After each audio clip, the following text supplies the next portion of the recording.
ప్రభునందు ప్రియులరా, యేసుక్రీస్తు శ్రేష్ఠ నామములో మీకందరికీ వందనాలు తెలియజేస్తూ ఉన్నాను. ఎఫెసీయులకు రాసిన పత్రిక 5వ అధ్యాయము మొదటి 2 వచనాలు. కావున మీరు ప్రియులైన పిల్లల వలె దేవుని పోలి నడుచుకొనుడి.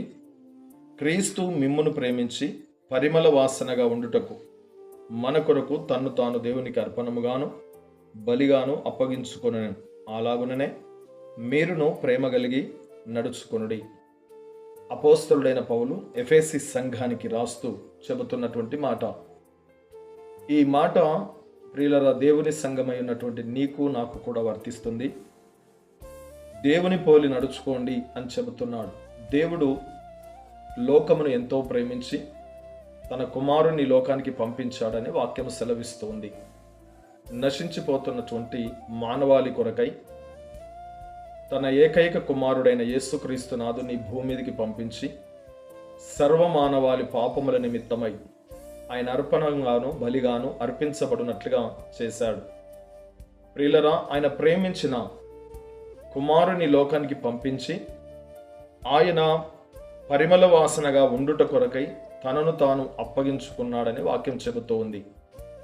ప్రియులరా, అనేకులకు దీవెనకరంగా అనేకులకు రక్షణకరంగా యేసుక్రీస్తు ప్రభుల వారు భూమి మీదికి వచ్చి సకల మానవాళి నిమిత్తమై సకల జాతుల మనుషుల కొరకు, సకల కులముల మనుషుల కొరకు, సకల ప్రాంతాల ప్రజల కొరకై ఆయన తన్ను తాను బలియాగముగా చేయబడ్డాడు.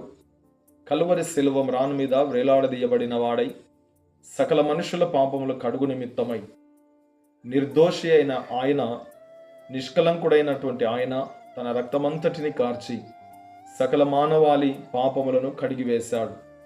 గనక ప్రియమైన దేవుని సంగమా, నీవు నీ తోటి వారిని, నీ స్నేహితులను, నీ బంధువులను, నీ కుటుంబ సభ్యులను, నీ సన్నిహితులను, నీ సహోదరులను నీవు ప్రేమిస్తే యేసుక్రీస్తు వలనే ఈ లోకములో త్యాగపూరితమైన మనస్సుతో కొనసాగుతూ అనేకులను క్రీస్తు చెంతకు నడిపించవలసిన బాధ్యత నీ మీద మోపబడి ఉంది.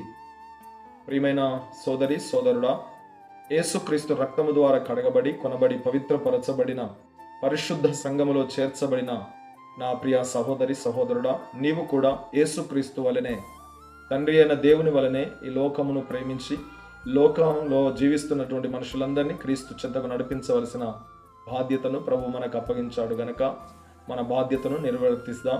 అట్టి కృపను దేవుడు మనకు అనుగ్రహించి బలపరచును గాక. ఆమేన్.